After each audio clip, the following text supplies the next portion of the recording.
24 years old and I'm an army. I'm 28 years old and I'm an army. I am 32 and I'm an army. And I am 41 and I am an army. I am 44 years old and I'm an army. I am a 50+1 mom from Davao. I am an army. Teka, ka-tune in, baka ibang army iniisip mo ha. Hindi sila yung militar na nakikipagbarilan. Army stands for Adorable Representative MC for Youth. Sila po yung mga solid fans ng super K-pop group na Bangtan Sonyeondan o BTS. Ang mga members yan, sikat na sikat. Sina RM, Jin, Suga, J-Hope, Jimin, V, at saka yung kabe-birthday lang na si Jungkook. Isa ka bang army? O isa ka ba dun sa nagtataka kung bakit milyon-milyon ang nahuhumaling dito sa grupong BTS, mapabata man o mapalola? Hindi, no? Halika, ka-tune in. Mga army, alamin natin why they fell in love with BTS. A special birthday episode for my daughter, Zoe Taberna.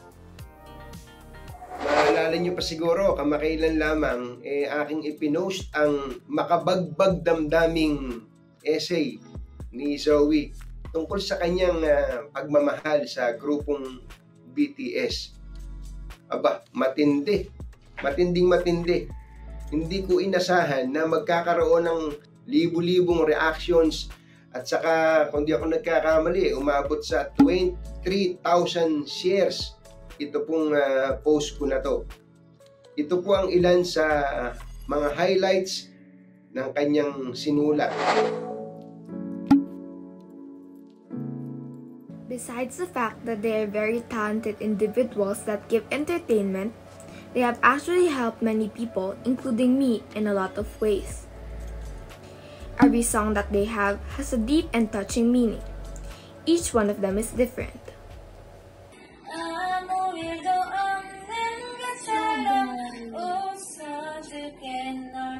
Like my Achi, a lot of people found comfort in their music. One of them is Miss RM Siokon, who's 45 years old and has been an army for 4 years. Her daughter introduced them to her, and now being an army made their mother-daughter bond stronger.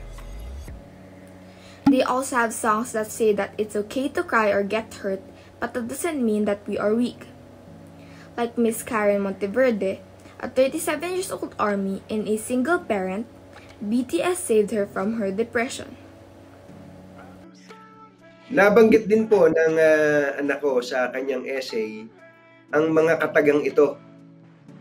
Ang sabi po niya, other songs of theirs also helped me regain my confidence, especially when I got sick and felt insecure.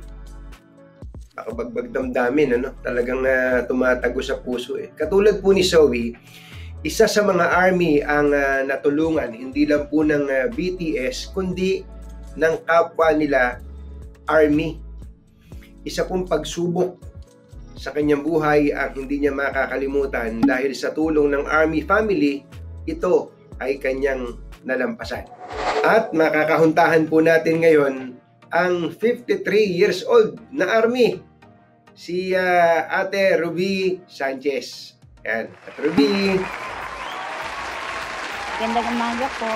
Kailan po ba kayo naging army? Mga late 2016 po. Nakilala ko po yung BTS nung yung anak ko po nag-aral sa sa mainland, sa syudad. Tapos nung umuwi po siya, inintroduce niya po sa akin yung K-drama na Warang. Nandun kasi po si V. Tapos sabi niya, ito, panoorin niyo itong video. Yung music video nila, parang practice. Tapos, yun na, parang nagustuhan ko yung nila. Ang galing lang sumayaw. Ang ganda po ng boses nila. Nung na-introduce sa inyo, nagustuhan niyo yung BTS, ano po sabi nung pamilya niyo, nung mga nakakakilala sa inyo? Hindi mo sabi, tanda mo na para dyan, no? correct po kayo katunying. Ganun po talaga ang nangyayari. Sa edad ko ba naman, maluluko pa ako sa mga hip-hop idols na ganun. Siyempre, ang dami rin pong hindi nakakaunawa nung umpisa. Pero nung katagalan na po, nauunawaan naman nila na lalo na po sa yung mga personal na susuportahan po ako ng mga kaibigan kong army. Ito nga po, kaka-receive ko lang ngayon. Saan po galing Ate Ruby? Galing kay Amber Sharpie mula sa St. Louis, Montgomery, USA. Aba, ang tindi naman ng mga tropa nyo, taga USA. Opo, karamihan po talaga sa US. Ano po yung hindi nyo makakalimutan sa pagiging army po ninyo? Opo. Birthday ko po yung April 4, tapos yung anak ko na may autism. Madaling araw, inasikaso po namin siya kasi nahirapan po siyang huminga. At talagang nangingitim po talaga, hindi lang yun basta namumuta. Talagang nangingitim at hirap na hirap po talaga siyang huminga. Talagang may, yung bata, may problema nga sa puso niya. Parang, said-said talaga kami. Tapos, syempre, maraming nag-greet sa akin nun sa Facebook. Kasi birthday ko po yun eh. Tapos, nung nag-comment po ako na, salamat sa greetings niyo, pero dito po ako sa ospital ngayon. Nag-DM po muna siya sa akin, tapos sabi niya, I want to help you. Pwede ka bang gumawa ng GoFundMe? Sabi ko, hindi ko po alam yun eh. Tapos sabi na, sige, akong gagawa nun para sa iyo. Sabi niya, yun na, nung mga ilang araw po mula nun, nag-message ko siya sa akin, sabi niya, meron ng mga nagbigay. Oo, nakakatuwa naman. Gaano ka importante sa inyo yung tulong na binigay sa inyo, mga 40,000 humigit kumulang yan? Nakatulong po talaga yun, lalo na sa gamot ni Juliana, ni Lian. Kumusta na po si Lian ngayon? Hi. Ay, hello. Nakakatawa na. Ilang taon na si Lian? 16 siya ngayon, magsi-17 po sa 30. Ay, happy birthday! Stay healthy, Lian, ha? You stay healthy. Ate Ruby, meron akong tatanong. Ano po ang mensahe ninyo sa mga kabataan at saka sa mga sa mga marmy o yung mga mom army na gaya mo? Alam ko karamihan sa amin nababash po kasi tatanda na nga daw po kami, tapos naluluko kami sa mga kabataan na ganun. Ang sa amin naman, sa akin, na hindi naman po yun tungkol lang sa sa looks nila. Tungkol po ito sa magagandang halimbawa na ipinakita nila. Patuloy lang po tayo kasi yung mga mensahe naman po sa kanta nila talaga pong nakakapagpabago ng pananaw sa buhay. You never walk alone. Yun ang mga tumulong sa inyo ni Lian nung I'm sure unexpected para sa inyo, no? Hindi niyo naman inaasahan na ganung tutulong sila kahit na sa financial na pangangailangan niyo ni Lian.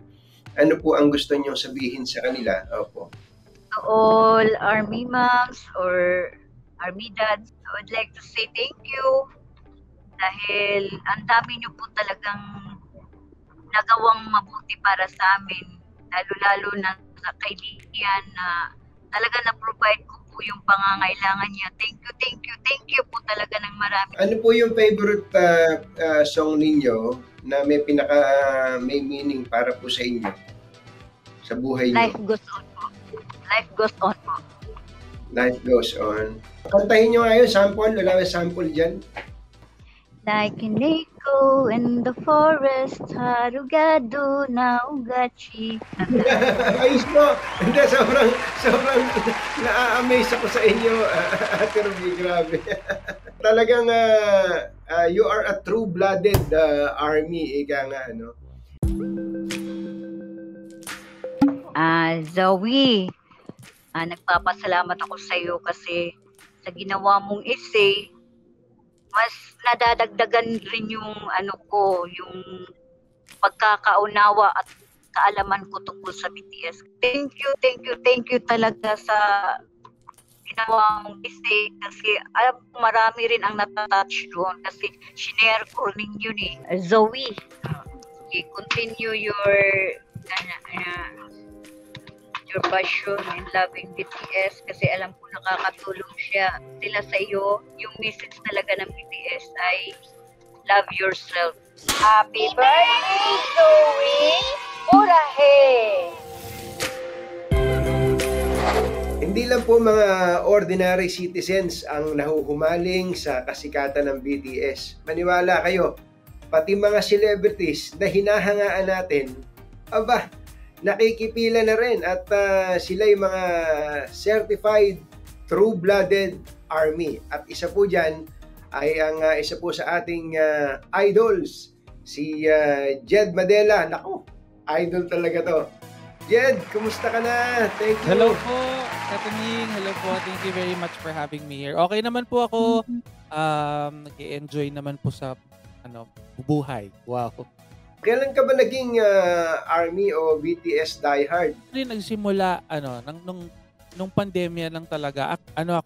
Dynamite era ako. It was more of yung visuals, ang ganda tignan, tapos ang saya lang ng kanta. So, yun ang nag-trigger sa akin. That was in September of last year. So, mag-1 year na ako. Happy anniversary! Mag-celebrate ako ng aking armyversary sa September 16. Kumbaga, nung umpisa, nagustuhan mo yung Dynamite, English.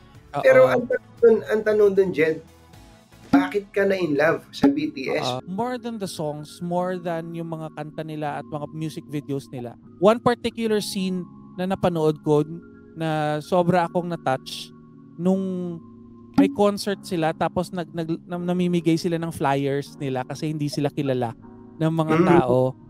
Naalala ko yung sarili ko dati nung nagsisimula ako, nung magmo-mall show, walang nanonood sa akin sa mall show. Kasi parang sino yan?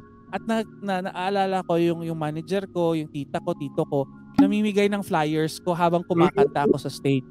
So, doon, at that particular scene, sobra akong na-touch na parang, uy, nakaka-relate ako sa kanila kasi napagdaanan din nila yung mga pinagdadaanan ng isang artist tulad ko. Alam mo, Jed, habang nagkukwento ka, ito, tumataas yung balahibo ko eh. Kasi parang, I'm sure yung mga, yung karanasan mo na nagpe-perform ka, parang walang gustong manood dahil nga, okay, magaling kung sa magaling. Pero ang tanong lagi ng tao, alam mo, may bandwagon mentality lagi ang tao. Si yan. Anak, medyo masakit, di ba? Ano nararamdaman mo pagka nakakarinig ka ng ganung reaction na, sino yan? Nakakalungkot minsan. Tapos minsan nga may point din sa career ko na parang ayoko na. Ang hirap. Pero yun nga nung nakita ko din yung kwento ng BTS na parang looking back, parang buti na lang hindi ko tinigilan kasi tulad nila at kung mahal mo talaga yung ginagawa mo, kahit ano pang mangyayari, kahit ano pang pagmamaliit sa'yo, everything pays off naman because of hard work. Turuan mo nga ako ng yung mga common army terms. Yung borahe, yung parang I purple you. Parang parang I love you yun. Parang you are important to me, parang ganon. Kinoin ni Taeyong, ni V, na parang para sa army. Naririnig ko sa anak ko yun minsan, bias. Ano ba yung bias? Opo. Yung bias nun is kasi 'di ba 7 sila. So yung bias is yung pinaka-favorite mo, pinaka-favorite. Sino ba ang bias mo? Yung bias ko si Kim Taeyong, si V. Yun si V. Si V. Bakit? Ito nga lagi nilang tinatanong, bakit si V? For me kasi pag nagiging army ka, it's more of you don't choose your bias. It's more of your bias chooses you. Ganon. For some unexplainable reason, mag-gravitate ka talaga towards a certain member of the group. Aside from being an idol, an icon na hinahangaan natin, mas na-attract ako sa purpose nila na to spread happiness, to spread kindness and positivity. Kaya whenever nakakakita ako ng anything BTS, para siyang automatic na okay, let's be kind today kasi sabi ng BTS kailangan nating maging para siyang reminder. Yung kwarto na yan talagang dedicated na lang para sa BTS collection mo? Yes po. Bale, may isang area ko sa bahay na tinransform ko siya into para siyang doon ko nilalagay lahat ng collections ko. Nag-allot talaga ako ng isang araw para sa lahat ng BTS na mga related videos. Yung collection na to, of course, meron ka mga binibili dyan. Yung iba saan galing? Add to cart, puro add to cart na lang. Pero ang talagang sobrang special sa akin yung mga bigay na mga army na mga co-army ko. So minsan magme-message sa akin ng Jed, may small business kami, ganito ganyan, gusto naming pasample sa iyo yung ganitong product namin. So normally ako, I support kasi small businesses lalo na sa online. So sasabihin ko, sige, magpadala kayo pero mag-order din ako. Order din ako sa inyo. Kaya parang in my way, in my own small way, nakakatulong din sa business na 'yon. So aside from that din, isushoot ko yung unboxing, isushoot ko yung pakita ng product na 'yan, tapos i-upload ko at i-promote ko yung negosyo nila. So, galing naman. Alam mo yung sinasabi mo na 'yan, that's spreading kindness din eh. Sana yung mga nanonood sa atin dyan, pati na yung mga social media influencers, kung tawagin, gayahin natin si Jed. Meron akong kilalang army, gumastos na yata ng milyon. Local to gumastos na ng milyon para sa kanyang collections. Tingin mo, ikaw ganun? Hindi pa naman siguro. Hindi pa naman siguro umabot ng milyon. Kailan lang ng piso. Mga 999.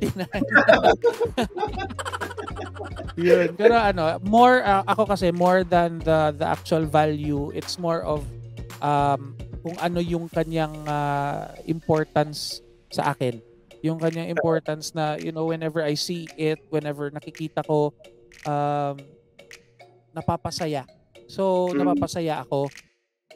It doesn't matter if you have 1 merch or 1,000 merch, as long as you support your idol, that's what matters. Grabe, nararamdaman ko yung yung affection mo sa grupo na to. Yung anak ko na si Zoe, nung nabasa ko yung isang parte ng essay niya na kung paano siya natulungan ng BTS during the time na, di ba, nung nagkasakit siya, tapos may insecurity siya. Sabi ko, ibang klase, lalo kong naunawaan kung gaano ka-importante talaga tong grupo na to sa mga tagahanga na ordinaryo man o celebrity na katulad mo. Jed, pwede ba kitang hingan ng mensahe para sa birthday girl na si Zoe na isa ring army? Oo naman po. Hi Zoe, my co-army. I just wanna, of course, unang-una, happy birthday sa'yo. And I am so happy that you have found BTS to be a strong force in your life. Syempre, on your birthday, I wish you nothing but the best the world can offer. You have people around you who support you, who love you, and you have BTS. And I feel na you are somebody who has so much positivity in your outlook in life. Kaya pagpatuloy mo yan, Borahe, I purple you, and sana mag-meet tayo one of these days. I purple you. Jed, mabuhay ka. Napakaswerte talaga nitong anak ko, si Zoe. Lakas manalangin eh. Isipin nyo, meron na tayong Jed Madela. Ngayon naman ay pinagbigyan tayo na makausap ang isa ding certified Army. Walang iba kundi ang hinahangaan ng marami, kasama na ako at ng aking buong pamilya, si Liza Soberano. Hello! Hello po! Hi, Anthony! Naku, maraming salamat talaga sa iyo, ha? Thank you po. I'm happy to be here, lalo na para kay Zoe to. Kailan ka pa ba naging Army? I remember the day as if parang kahapon lang po nangyari. I became an Army on October 13th, 2018. Birthday po yun actually ng isang member ng BTS, si Jimin. So that's why memorize ko yung day na naging Army po ako. It was actually because the day before galing po ako sa rehearsal ng ASAP. Tapos sumasayo po si Joshua Garcia to Idol, yung song ng BTS na nasa shirt niyo po ngayon. Tapos parang gandang-ganda lang po ako dun sa kanta. So the next day, I was on the way to Batangas po. So I decided to look up the song Idol. Tapos na-introduce po ako sa BTS. Tapos ayun, medyo na-addict po ako sa music nila. Ano bang meron sa BTS para ma-in-love ka dito? Siguro po, of course, initially, yung ganda ng music nila. Ang galing din po talaga nila mag-dance and mag-perform. So, kaya po ako initially naging fan. Pero siguro kaya na-maintain yung pagiging fan ko is because they go beyond just being, an idol. Lahat po ng mga kanta nila may message, may purpose. Yung pagiging idol nila, ginagamit nila yung platforms nila to spread awareness about mental health problems, about loving yourself, and also they've done so many great things. Nakakatuwa na at their status, yung sobrang sikat sila worldwide, globally, they remain so humble and down to earth and generous. Actually, marami po akong kilala kahit anong edad pa po nila. They find inspiration in BTS, and that's also what I love about them. Sobrang diverse po ng fandom. Ikaw ba meron ka ding mga collections, mga BTS collection? Yes po, andito. May standee pa po ako dito. Wow! Grabe. Sino ba sa BTS ang bias mo? Jungkook po. But I love all of them. Lahat kasi po sila, iba-iba talaga yung personality nila. Pero si Jungkook po, kaya ko siya sobrang, parang siya yung naging favorite ko, is because he's makulit, kuwela po siya, and he's very talented. I mean, all of them are talented, pero ewan ko, sobrang nagustuhan ko lang yung pagkanta niya and pagsayaw. Ano naman sa mga songs nila ang pinaka-paborito mo at ano yung meaning sa buhay mo nito?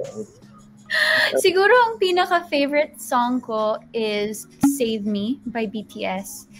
Ang meaning po ng kanta na yun para sa akin kasi literally it's Save Me. So it's them asking for help.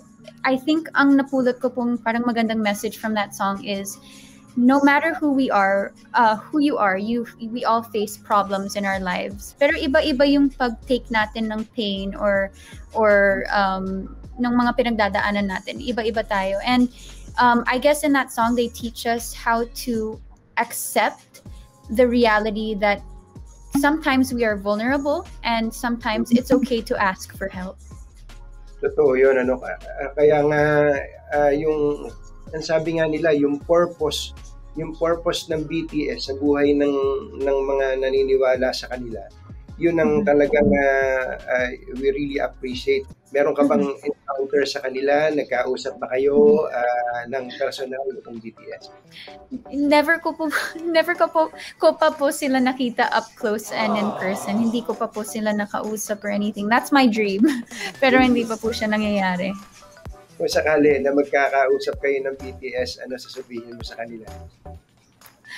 Honestly, feeling ko wala po akong masasabi. Feeling ko I'm gonna be lost at words. Kasi na-encounter ko na po yun eh. Like, I met Dua Lipa and Selena Gomez and Ariana Grande. Every time nasa starstruck po ako, ako yung tipo ng nasa starstruck na wala pong masabi. As in, nakaganon lang. Ganon po ako. Alam mo, para manggaling sa iyan, Liza, no, na sobrang sobrang dami ng fans mo, ikaw ang hinahangaan. Pero meron ka din palang ganyang moment, ano? Bilang Yes. ano? Anong gusto mong sabihin sa mga kapwa mo Army? May bata, may middle age, tapos may mga lola na ng mga Army moms na nanonood sa atin.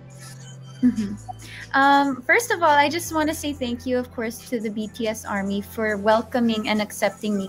I'm so thankful to the fandom kasi nagkaroon din po ako ng mga friends from all over the world because of the BTS Army, and we all came together for one thing: our love for music and our love for BTS's purpose and the message that they're sending out to people. And siguro I just want to say that I'm proud of being a BTS Army, and that I wish that they'll continue, of course, supporting BTS and supporting all their initiatives with all the charity work that the BTS Army does. As in, grabe po sila, and they organize charity drives para lang tulungan yung mga mas nangangailangan.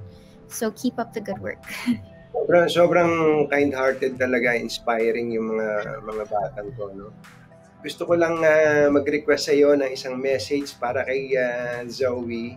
Actually, Zoe is the reason why I have come to know BTS more. At kaya nag-effort talaga kami na makausap ka, Liza, kay Zoe. Hi, Zoe. I know that I made a video greeting for you before, so here I am again. I just want to wish you a happy birthday. I am aware of what you are going through right now, and I just want you to know that I will be here for you. If you ever want to talk to me, I'm totally okay with doing that, and I will be praying for your health. I hope that you continue finding inspiration in BTS or in anything in life that will continue to give you positive vibes so that you can recover even faster. God bless you always. Love you. See you soon. Thank you, Liza. Talaga, we really appreciate it. Mabuhay ka. God bless. Thank you po. Magpapasalamat lang tayo sa ating mga guests. Yes, oo. Nako, kay na Lola Ruby Sanchez, kay Jed Madela at sa napakagandang si Liza Soberano. Maraming salamat, lalong-lalo na din sa mga armies natin na bumati kay Zoe at nagpadala ng kanilang mga videos. Uy, baka kayo katulad ko rin na para bagang binuhusan ng malamig na tubig na aking mapagtanto yung labis na pagmamahal ng aking anak na si Zoe at ng army sa BTS. Hindi lang po sa kanilang talento, kundi yun sa mensahe ng kanilang mga awitin para sa buhay at pamumuhay ng kanilang mga tagahanga. Yes, oo. Sabi nga ni Zoe, dun sa essay niya, isa sa mga kanta ng BTS ang nagturo sa kanyang magpatawad ng sarili at turuan siyang mahalin ang kanyang sarili. Love Myself states that if we embrace and accept our past mistakes, we will learn from them and at the same time learn how to forgive and love ourselves. Ang isa naman ay tinuruan siyang mag-heal, huminto at hanapin ang kaligayahan.